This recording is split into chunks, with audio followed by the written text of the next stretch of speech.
Exatamente. Pastor, e na Bíblia, temos exemplos de alguém que cuidava da alimentação? Temos. Quem que nós temos, assim, que é o maior exemplo ali que nós podemos citar, que devido à alimentação até mudou o curso da vida dele? Temos o nosso amigo, que tem até um livro na Bíblia, né, que foi o livro de Daniel. Daniel. E Daniel os diz três que, amigos. né, Reginaldo? Daniel diz que chegou exilado lá em Babilônia e deram de comer o que pra ele? Ração? tudo, Não, né? deram de comer do bom e do melhor que o pra rei ele. comia, né? O que o rei comia. E o que ele fez, pastor? Comeu o que o rei comia? Não. Você vai ver que Daniel e os três amigos e foram radicais. Uhum. Foram radicais. Eles não comeram a comida do rei e ainda falaram, nós não queremos nada do que está aí, nós queremos frutas, verduras e legumes. Exato. E foi feita até uma prova, né, Daniel? Eu acho maravilhoso quando Daniel fala assim, ó, me prova aí, né? Uhum. Me dá só frutas, verduras, legumes e água, e daqui 10 dias o senhor vê quem tá melhor, eu ou os demais. E aí a gente volta para aquele ponto. O que Daniel precisava para sobreviver? Disso. Uhum. O restante só lhe daria prazer. Exato. E isso é um ponto interessante.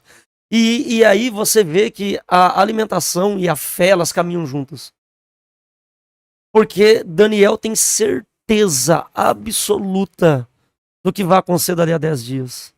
Ele fala assim, ó, volta a Pode repetir provar. a frase. A maioria dos milagres na Bíblia é obediência. Só faltou Daniel falar assim, e provai-me nisso. Provai-me nisso. Provai e vede. Exato. É bom. Então, assim, Daniel e os três amigos são a grande prova de que é possível ter domínio próprio e que o domínio próprio ajuda na tua fé. Eles confiaram em Deus assim, Senhor, nós precisamos da sua graça e não do alimento do rei. Nós precisamos ser obedientes e não ficarmos aí sendo tentados porque a comida do rei é melhor, é mais agradável, né? Então você já percebe que... E olha só, eu me pergunto às vezes, se Daniel tivesse em Babilônia e fizesse tudo o que o rei pediu, será que o nome dele entraria para a história? Será que ele seria lembrado como está sendo lembrado hoje por nós? Será que a vida dele seria um resultado de sucesso como foi? Deus falaria com ele um capítulo depois? Resolveria o problema do sonho do rei? Será que ele não ia morrer um capítulo depois em Daniel 2, quando o rei desse o decreto de morte? E aí a gente nem ia saber também porque ele ia morrer e não ia escrever o livro de Daniel, não né? teria o livro, né? Então olha só, você percebe que um capítulo basicamente complementa o outro. No primeiro capítulo Daniel fala, não vou... como é que é a expressão para a mente? Me contaminar? Alguma coisa assim? Eu não vou embotar a minha mente, né? Eu não vou atrapalhar a minha mente com o alimento do rei, porque Deus fala comigo pela minha mente. E aí no capítulo 2 ele precisa disso. E Deus fala. E Deus fala. Então você percebe que... E o rei que comeu da comida e das farturas, e aí a gente volta a vez pro primeiro tópico, até ouve Deus falar, mas ele não entende o que Deus está falando. Daniel ouve e entende. É interessante a história de Daniel, do livro de Daniel, do Daniel e os seus amigos ali, porque assim, a gente tira várias lições, né? Nossa, dá pra fazer uma semana de oração só disso. Assim, porque eu acho incrível, porque assim, por isso que eu falei no início a questão do nosso cristianismo hoje. Como nós estamos muito atrasados, né?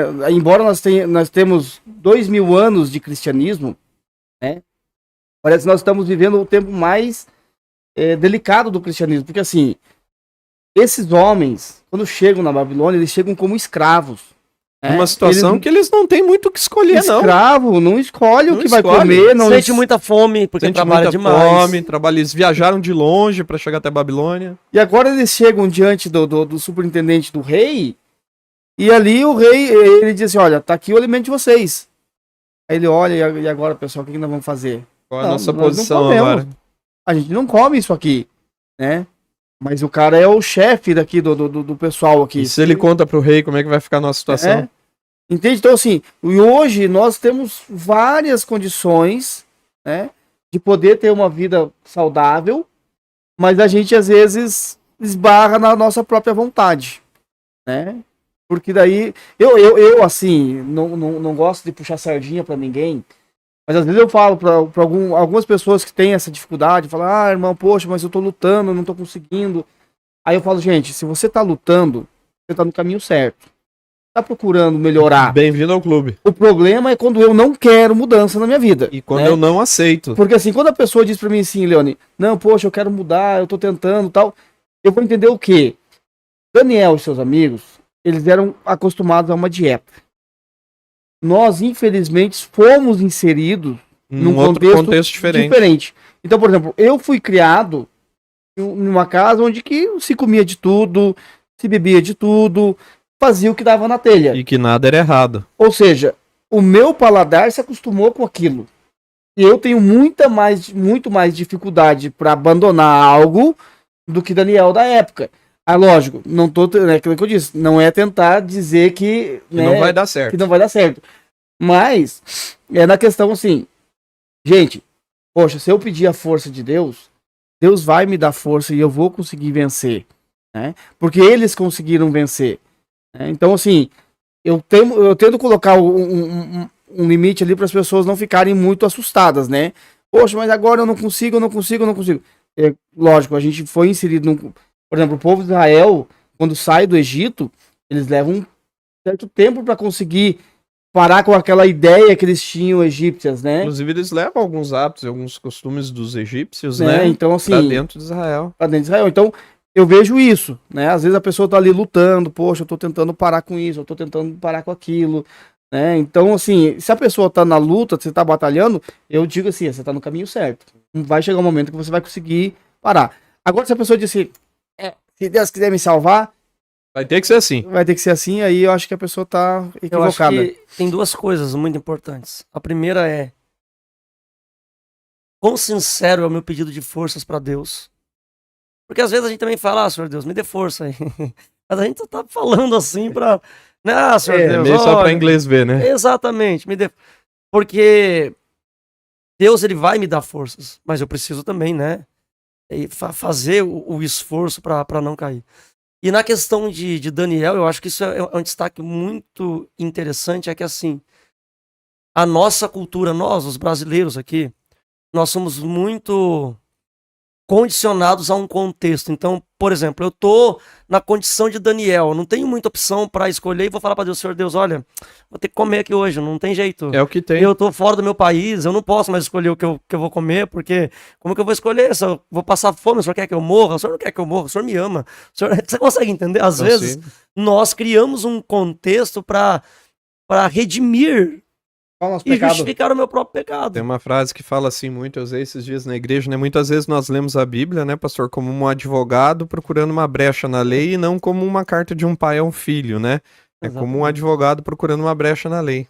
Exatamente. Bom, gente, vamos atualizar aqui o pessoal, né? Atualiza aí que agora eu tenho uma pergunta bombástica pro pastor. O Adelir também tá aqui com a gente, né? Nos acompanhando, dando boa noite do Adelir. Ô, Adelir, saudade, hein? Aparece aí. Aqui também, vendo essa live, tomando um chazinho e lendo um livro. Parabéns pela live incrível. Também o nosso amigo Bino. Ô, Bino, saudade, Bino. Tô te devendo uma visita lá, hein? Vamos agendar. Toda sexta-feira ele fala isso, né, Bino? Sexta-feira eu falo isso, Bino, que eu tô devendo a visita pra você aí. Aí a Nívia, pastor, né, tá pedindo pro senhor mandar um abraço pro João. É o nosso João, Vitor lá, o monitor. O noivo dela lá.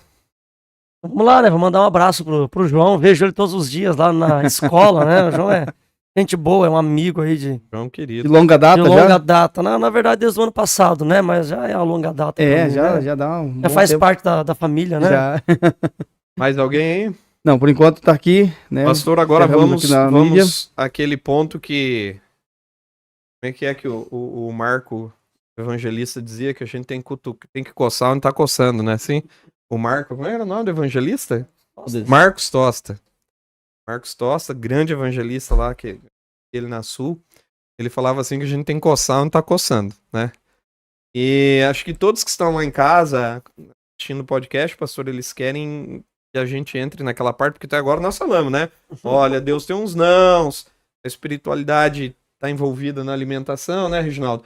Deus cuida dos seus filhos, somos templo do Espírito Santo, tralalá e tralalá. Aí eles querem saber, pastor, o povo adventista, e nós, né, não podemos fugir desse contexto, você que, de repente, assiste o canal aí pela primeira vez, ou que vai assistir futuramente, os adventistas, eles pregam um estilo de vida vegetariano.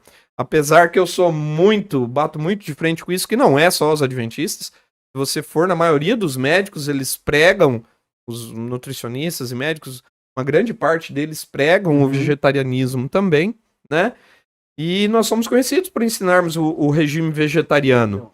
Aí eu pergunto pro pastor, pastor, a gente sabe que através da palavra de Deus, da Bíblia, através das mensagens do Espírito de Profecia, que a mensagem de saúde ela é tão importante que ela foi a segunda visão dada, né, ao Espírito de Profecia, quando ela foi erguida para falar ao povo do tempo do fim. Então a segunda mensagem, a primeira foi do caminho estreito e a segunda já foi de alimentação.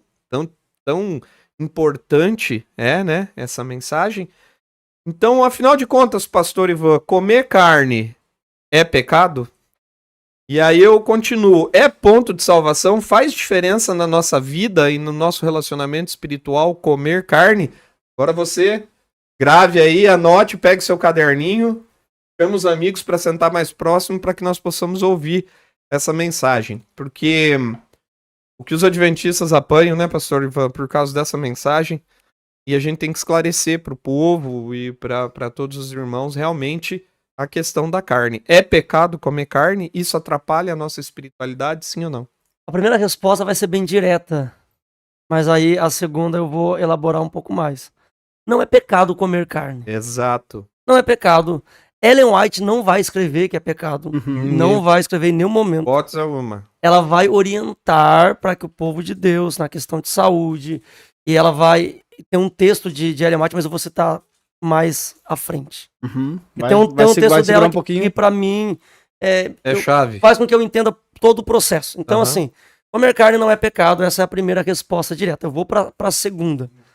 E a segunda eu vou contar uma experiência pessoal. Uma vez, quando eu estudava teologia, eu morava na Casa dos Fundos, e aí o dono da casa começou a construir um apartamento em frente à minha casa.